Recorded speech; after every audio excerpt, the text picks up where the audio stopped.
Mike 247 released college football's best QB wide receiver duos for the 2024 season. They did. Top 10. Top 10 programs across the country. Oregon's on there. Of course, they mentioned Colorado. 5 SEC teams made the list. Pretty impressive. But Yeah. we're a super conference, so we should have a lot of people on there. Mm.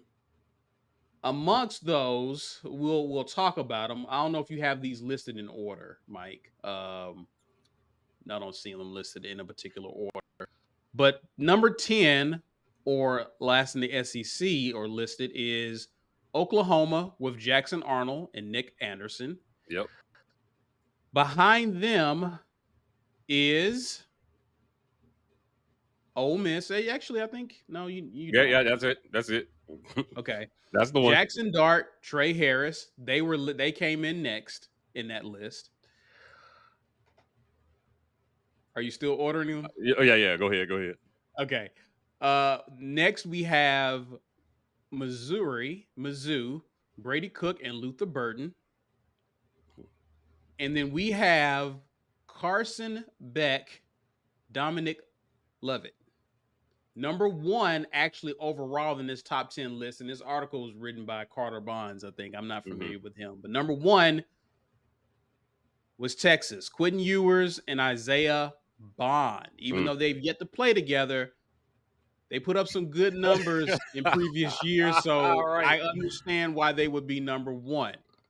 The question here, Mike G, is where do these guys stack up? Do we want to go team by team? Because actually, Auburn doesn't play Ole Miss next year. We don't. First time since 1989. Yeah, they don't play Texas and they don't play Ole Miss. So Auburn has an opportunity to go head to head with 3 of these teams, starting with Oklahoma. How do you think Auburn stacks up, or can potentially, because this is all potential, how does Auburn potentially stack up against Oklahoma's QB wide receiver tandem there?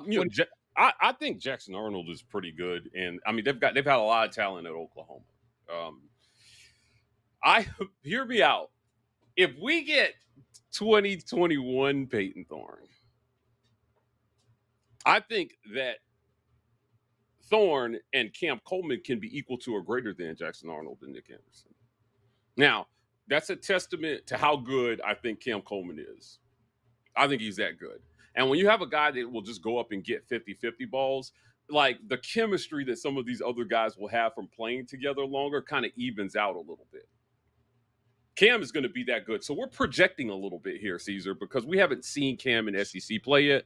Absolutely. All of this is projected. Yeah. But again, based on what we saw this spring from Cam Coleman and, how he projects as a talent, I think that he can be, I think they could be better than these guys, honestly.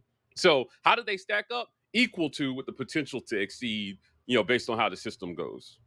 What Oklahoma, I believe, will have a new offensive coordinator this upcoming year. Mm-hmm. Auburn technically has a new offensive coordinator, but it's you would have to say that Auburn will have improved its offense exponentially, especially based on reports what we're hearing coming from players on this team. You talk to players on a week basis, right? And with Hugh Freeze, Coach Nix coming in from Ole Miss, they seem to be on the same page, Mike. And I think that while you speak to the talent and ability of Cam Coleman, rightfully so, he is a gifted talent. How much does Hugh Freeze and the offensive staff play into this resurgence for Auburn to be better than, say, at Oklahoma? Yeah, I think that for Thorne and Coleman to have a chance to be truly prolific, and by Auburn standards, maybe by SEC standards, the volume has to be there, Caesar. So, again, last year, Jay Fair was the most targeted wide receiver, and he was not even in the top 25 in the conference in targets. There were receivers who had more catches, twice as many catches as he had targets. And they've got to up that game here. They can't afford to get this wrong with Cam Coleman this year. They can't. You got to target him early and often, and he's got to be, top 5 most targeted receivers in the conference next year. Nothing else is acceptable. So if the volume is there, the question is, how many of those battles will Cam Coleman win? If you throw him 100 balls, does he come down with 80 of them? Because 80 catches for a wide receiver at Auburn would break a lot of single season records. I don't think we've ever seen anything like that. So yeah, I think it is. I think it plays greatly into to answer your question. They've got to get these guys, figure out how to scheme these guys open. Throw the ball at Cam Coleman, throw it just enough to the other guys to keep defenses honest. So if they start, if they commit too much to Cam, they get burned other places, and then they have to back on. Like Cam's got to eat, and I think that he's going to eat because they're going to make sure to showcase him this year. Remember the re-recruiting conversation that we have like every offseason. You've got to convince your guys to come back every year, and it's going to be a hard sell if he's not getting the targets. After this year, no matter how he plays, every team in the country will take Cam Coleman. Nobody's going to throw Cam Coleman away after one bad year at Auburn. So, assuming that happens, assuming he has a bad. Yeah. So you got to get him the targets, and you've got to show him that the offense is looking promising moving forward, because he's going to be playing with a brand new quarterback in 2025. And let's be clear. Let's be clear here. I think it takes a year. It almost takes a year to build up the reputation and the respect by media to determine how good a QB and a wide receiver are, right? Yep. And the guys on this list have done that, in my opinion, right? Well deserved, well earned. It's going to take a year to, even though this is Payton Thorne's last year, are we just talking about the standpoint of them essentially just having better stats, numbers? What is your metric in terms? Is it simply stats for you? No, it's not simply stats, right? You need to be in the top 4 in the conference this year, right? Because there's a 12-team playoff. And it can be done. Like it's a stretch. And I'm the guy who said 7-win ceiling, but ultimately, if they improve the system, this was a team that had the horses to beat Alabama last year. System killed them. Yeah. You didn't lose to New Mexico State because of talent, right? Preparation, system killed you. If you solve those things, right? Like if you solve the system, you're 2 wins better. So you're 7 to 9 wins, right? Okay. Just by fixing the system. The extra talent may be good for one more win. Game-winning catch by Cam Coleman. Perry Thompson makes a play. Like, the improvement from Jarquez Hunter in his, what will be his last year playing college football. That should be good for one more win somewhere. Right? Hopefully, one of those tough 4 road games that you have, because you got to go on the road and play Georgia, Missouri, Kentucky, and Alabama. Right. Maybe they get 2 of those. Georgia was a tough game last year, and we all know how the Iron Bowl ended. Now, Auburn has a lot.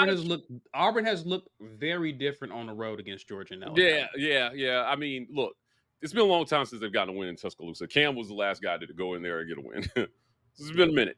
And the last time they did that, they won a national title. So I'm not calling national title this year, but I'll tell you what I think is that if they improve, the alignment that Hugh Freeze told us about during his interview is really there. Add that to the talent. Add that to a better Payton Thorne, because I expect him to be north of 2,500 yards this year. Right? That's how much more I think they're going to let him throw the ball, trying to get the ball to Cam and Perry. Okay. I think there's going to be a concerted effort to get these guys the ball, because he recruited them. I think he believes that they possess the talent that the receivers he inherited from his perspective, they possess the talent that those guys you inherited didn't have. You said it all. You said all season. You said over 25. What number would you guesstimate for Payton Thorne? I'm gonna give a range. I'm gonna say 26 to 2750. Now, on a previous show, we talked about best case scenario being over 3,000, and I think 3,000 yards from Payton Thorne, 3,000 to 3,200 gets them in the playoff. But I think 2,600 to 2,750 is not unheard of based on what he's accomplished at the Power 5 level. Split the difference between 2021 and 2022 and just give Auburn that Peyton Thorne. And this will be Jackson Arnold's first year, obviously, as a starter. I mean, he came in while Dylan Gabriel get injured last year, or was Yeah, it the year before? I feel like he's always hurt. It's like every year he Yeah. gets hurt. So Jackson Arnold did play a few games last year, but this will be his first year entering the season as a full-time starter. So it'll be interesting to see how he looks. Yeah, and think Ole Miss. about the benefit of the doubt they give him, being that what you just said, versus a guy who will be entering his fourth year as a starter at the Power 5 level. I mean, come on, man. Jackson Dart. Do you think they have a chance to be better than these two? I don't know about this one. No, I don't think so. I don't. I think they're. I don't think so. They had this too low on this one. Look, man, these guys. We'll look at their faces here for a second. Lane Kiffin has done a great job with quarterbacks. I think his track record with quarterbacks is really good, and I would just not bet against Lane Kiffin developing his quarterbacks year over year. I think that's a bad bet. I would not bet against him.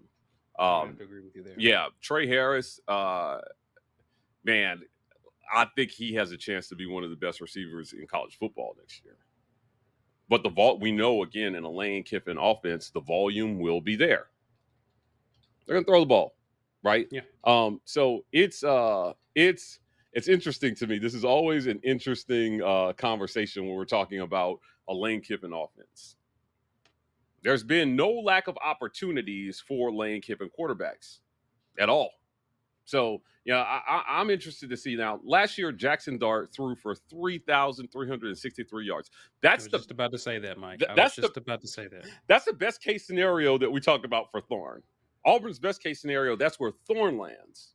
So, because that's his, that's Auburn's Friday night. That's Jackson Dart's Tuesday night. You know what I mean? Yeah, that's clearly past the ceiling and into the stratosphere for Peyton Thorne if he gets there. Yeah, and that was 23 touchdowns against only 5 interceptions, Caesar. Correct. At 65% completion percentage, that is fairly efficient as well, too. So he had 361 attempts on 415 dropbacks. 65% completion percentage. I mean, that's what you want. Mm-hmm. That, again, a 12-team playoff last year, Ole Miss is in. Undoubtedly, Ole Miss is in. So, yeah, this one is tough for me. As annoying as Lane Kiffin could be sometimes, when it comes to the quarterback wide receiver conversation, I'm just not betting against his quarterbacks to put up numbers. And Trey Harris was 15 yards shy of 1,000 yards receiving last year. Yeah. Yeah, so this is tough. This is gonna be tough. So, I'm gonna go no on Ole Miss. Auburn does go on the road against this upcoming opponent here. That is Missouri. Brady Cook, Luther Burden, and this is another team that's trending in the right direction. Mike G, talk to me about what you think about this QB wide receiver tandem. Look, again, Missouri's that other team from the SEC. If there were a 12-team playoff last year, they're in. You would not be able to convince me that they weren't one of the best 12 teams in the country. Now, they finished in the top 10, I think like 8, Caesar, in the AP ranking at the end of the year. But Brady Cook is such I think that people are sleeping on him. And Luther Burden, you could have made an argument for him to win the Biletnikoff last year. Right? Like, I mean, he was that good as well, too. Now, there were some really good, Marvin Harrison Jr. ended up winning it, whatever. But I thought that Malik Neighbors and Luther Burden were better receivers last year. Straight up. So, I like what Eli Drinkwitz has done with his offense. I think that he has consistently made water into wine there, and it's been fun to watch. It's been really fun to watch. So this is another one that's tough because you've got what will be a first round, in my opinion, a first round receiving talent and a top 3 round quarterback talent playing with each other again off a year where they did really well together. And so this one's tough for me. I'm gonna say no. This tandem scares me. For Auburn going on the road against this team. Brady Cook also threw for over 3,300 yards last year. Luther Burden was a 1,000-yard receiver 1,200. last year. So yeah, I don't see it, Mike. I don't see it against Missouri. Again, Missouri loses a lot on defense coming into this year. I don't know how much depth they had behind some of those guys who anchored their defense. So who's to say if that balances out, Auburn may have a shot on the road. But in terms of QB wide receiver tandem, I don't feel good about this one. I don't think even with an improved performance from Peyton Thorne and Cam Coleman making his entrance into the SEC, I don't see them topping that tandem. Now, hear me out though. Here's my only thing on Burton. He did rack up yards against Vanderbilt, Memphis, Kansas State, Middle Tennessee. But look, man, it was tough sledding in SEC play in some of these games. So, like, only 15 yards against Kentucky. He managed 97 against South Carolina, 53 against Georgia. We all know about their defense. Only 26 yards against Tennessee. Right, big game against Florida, 158 yards, but they ended the year with a 55-yard performance on 6 catches. Not great. And 15 yards against Ohio State. Only 3 targets. So again, supremely talented. I expect them to be better this year. But could Cam Coleman, if you give him, like Luther Burden had 120 targets last year. They targeted him 120 times. If you give Cam Coleman 120 targets, could he produce 1,200 yards receiving? I think the answer is yes, if the chemistry is there. But he should. Yeah, I He think should. 120 targets, man. I mean, the quarterback would have to be just way off for him not to break 1,000 yards on 120 targets. Right. All right. That brings us to Georgia. Another team we'll be visiting on the road. Carson Beck, Dominic Lovett. This is another QB here. Do you realize that? Is this even correct? Carson Beck played 14 games. He threw for almost 4,000 yards. 3,941 yards for Carson Beck. It doesn't even seem like he threw for that many yards. But again, I don't watch Georgia like that. But he threw for 3,900 yards, Mike. Yeah, I mean, that's bordering on Heisman numbers. Once you get up to that 4,000, you're getting into an elite echelon of college football as a passer. So, but more impressively, Caesar, 72% completion percentage. Right. So, yeah. I mean, now mind you, Dominic Lovett was an elite. Sorry to cut you off. Dominic Lovett was a leading receiver of the wide receivers, but obviously the leading receiver on that team is no longer with them. Brock Bowers, yeah, Brock Bowers. He was their leading receiver with 700 yards. So they distributed the ball pretty well amongst those 3,900 yards. But go ahead, Mike. You're seeing a trend here now. Again, he had 418 attempts on 458 dropback Caesar. So there was no lack of opportunity for Carson Beck to throw the ball last year. They let him sling it for the most part. But I'm going to go here, and I'm just going to pull this up really quickly. When you look at passing depth, though, right? Where was he throwing the ball? Well, he had well over 100 attempts last year behind the line of scrimmage. And I completed almost all of them. He only had 9 incompletions in 115 attempts behind the line of scrimmage. So that helps bolster that completion percentage a lot, right? And when you see a team doing that, that means you've got playmakers back there that can catch the ball and get upfield and do something with it. Now, from 0 to 10 yards, there's still a good amount. I mean, you still have over 100 attempts in there. He was scary accurate as well. There, over the middle of the field, the numbers dropped just a little bit, but down the field passing, I'm 28, 42 attempts. He completed 21 of them. So 50% passing down the field is actually very good too. Carson Beck is a great quarterback. And given what he had to follow up, because think about it, Stetson Bennett cleared 4,000 yards the year before and made it to Yeah. New York Yeah. So Yeah. now, As you should if you're throwing that much. Love it. Let's talk about Love it. Let's talk about who he's throwing the ball to, because he had Brock Bowers last year. How good do we think Dominic Lovett is? I have some questions about. I think he's a good receiver, but I have some questions about how prolific this tandem will be. I this think year. Cam Coleman may be the better receiver overall. Yeah, Right? yeah. Georgia fans are I not think gonna like the answer, but I take Cam Coleman over Dominic Lovett. It's just the problem is who's getting Cam Coleman the ball versus who's getting Dominic Lovett the ball. yeah, they're projecting a little bit here. So Dominic Lovett, 614 yards receiving on 70 targets. So he got a decent amount of targets last year. They're just expecting him to take over from Brock Bowers' attempts. Yeah, yeah. That's basically what they're assuming here. Yeah, if you give him 30 more targets, does that produce 600 more yards? I don't think so.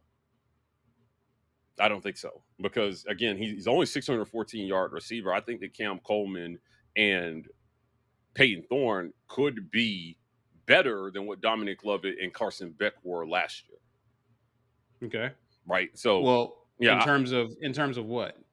Just in total production. Beck was amazing. So Yeah. I'm saying, like, in terms of in total production between the two of them, right? Like, okay. We're talking about Beck, Dominic Lovett, and Cam Coleman. Yeah, because I do not think that Peyton Thorne is a better quarterback than Carson Beck. I just want to be clear on that. Yeah, no one right. confused. Yeah, Okay. right. Well, I'll be all over Twitter.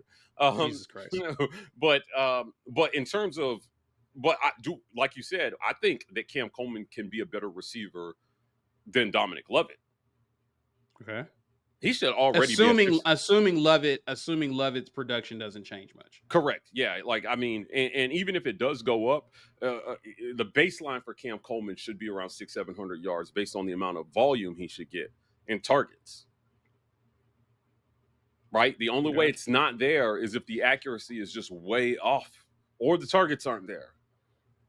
But Cam Coleman, can you see him catching less than 600 yards next year? I think it would be a disaster if he catches less than 600 yards. Yeah, I think that's a disaster. If he doesn't get more than 600, the offense was not good this year. No, the passing offense at the very least was not good this year, or did not take the steps forward that we hoped it would.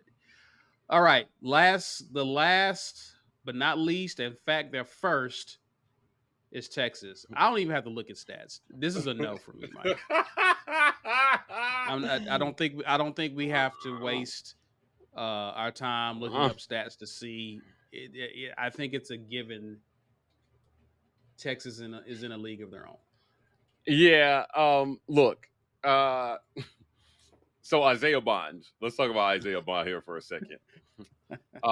He was former Crimson Tide. That's why I have pictures of him in a Crimson uniform. 671 yards passing last year from Jalen Milroe. Now, Jalen Milroe was not a 3,000-yard passer.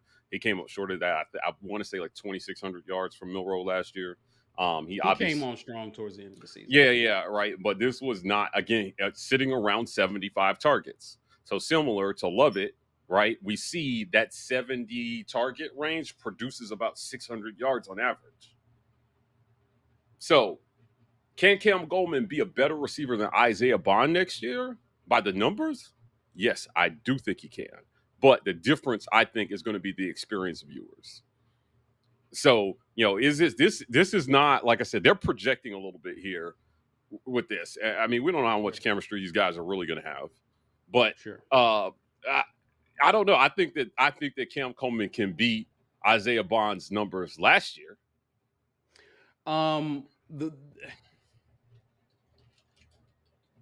The reason why I say I say this emphatically is because of the system that's in place at Texas. Sure. Under Sarkisian, he knows how to get production out of guys offensively and scheme them open. I mean, yeah.